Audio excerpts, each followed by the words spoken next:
1分鐘運動介紹。事不宜遲，我哋快啲開始啦！運動2：阻力帶拉背，每邊20秒。阻力帶一邊翹住腳弓，另一邊用一隻手握住，手掌向天，手臂自然撳伸直垂喺身體前面。開始時收緊肩胛骨，將阻力帶拉向自己身邊，直至手踭貼近腰部。慢慢放鬆，將阻力帶拉返去起始位置。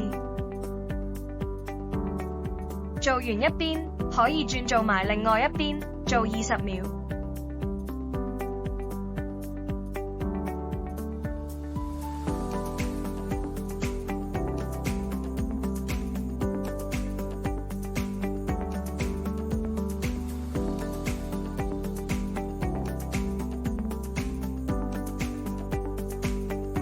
咁就完成啦！我哋一齊努力，強身健體，為手術作好準備。